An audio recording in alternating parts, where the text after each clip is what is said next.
अंजलि जो कि पास ही के जिले में रहती थी और 12वीं पास कर चुकी थी, उसके पिताजी ने बेटी को जल्दी विदा करने के लिए उसकी शादी फूलपुर गांव के मुकेश से करवा दी थी।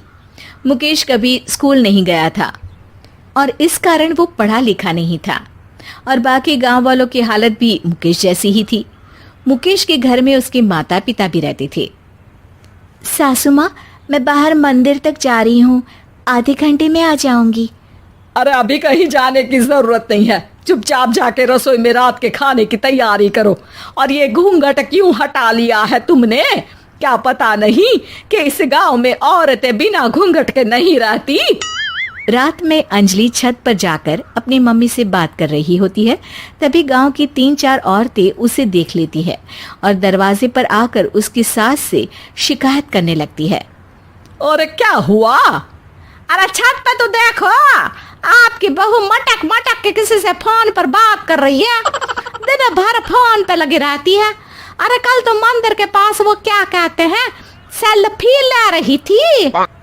शहर की बहू रखना अच्छा शान की बात है, पर देखना इसके लक्षण से ये तो तुम्हारे परिवार को बदनाम ना कर दे। ये पहली बार नहीं था जब सास से गांव के लोगों ने अंजलि की बुराई या शिकायत नहीं की हो। अब तो ये रोज की बात थी। अंजलि ये सब सुन लेती है। जब वो नीचे जाती है तो मुकेश भी वहां आ जाता है। सास कहती है, बेटा लोग घर आकर शिकायत करने लगे हैं बहू के कामों की, देख लो। पति हो, संयम से रखो इसे।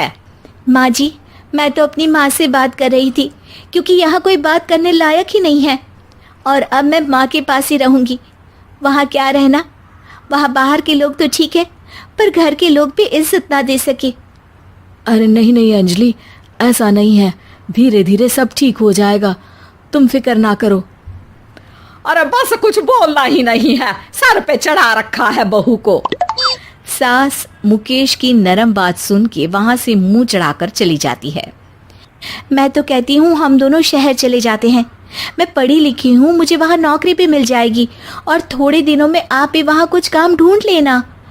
अरे नहीं नहीं अंजलि, हम यहाँ ना गांव का खेत, माँ पिताजी को छोड़कर शहर नहीं जा सकते।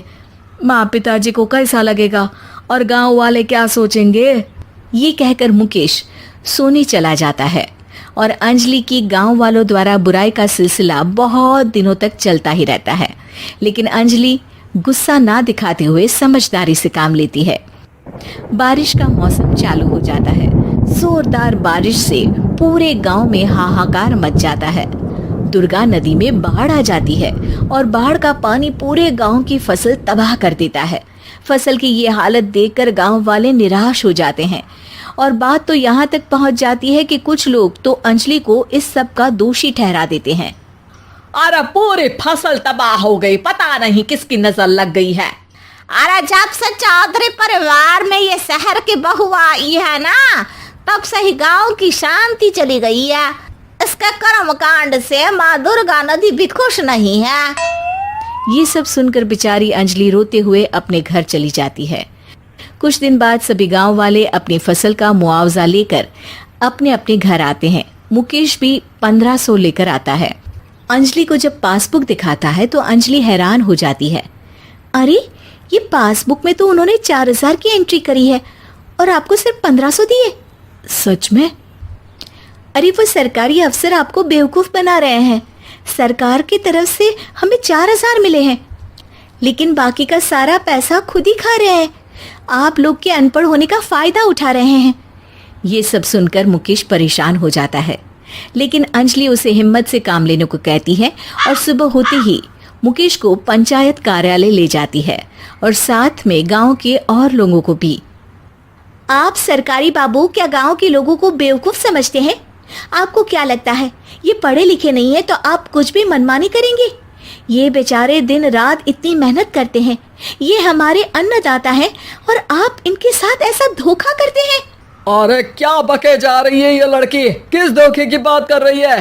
अपने कांड करके नदी माँ को नाराज करके हमारा नुकसान करके इसे चैन नहीं मिला क्या? सरपंच जी, इन सरकारी बाबू ने मुझे बेवकूफ बनाया है और मेरे हिस्से के पैसे खुद चट कर गए। बस ये सुनते ही सरपंच वहां से दुम दबाकर भाग जाता है। पता चलता है कि जनपद अधिकारियों ने गांव के सरपंच के साथ मिलकर सबके साथ धोखा किया है। सब लोगों का विरोध शुरू हो जाता है और आखिर में अधिकारी सब गांव वालों के हिस्सों के बचे हुए पैसे उन्हें लौटा देते हैं और कई दिन तक सरपंच गांव में लौटता ही नहीं। अंजलि, तुम नहीं होती तो हम गांव वालों को तो पता ही नहीं चलता कि ये हमें हर बार बेवकूफ बनाते हैं। हाँ हाँ अंजलि बेटी, हमें माफ कर दो। हम सब तुम्हें बुरा भला कहते रहे, लेकिन तुमने ही आज हमें बेवकूफ बनाने से बचाया है। हमें तुम पर गर्व है बेटी। अब समझ आया कि सरपंच तुमसे नहीं, तुम्हारे पढ़े लिखे होने से नफरत करता था। क्यों ना इस बार हम अंजलि को ही सरपंच पद के लिए चुन ले, क्या कहते हो गाँव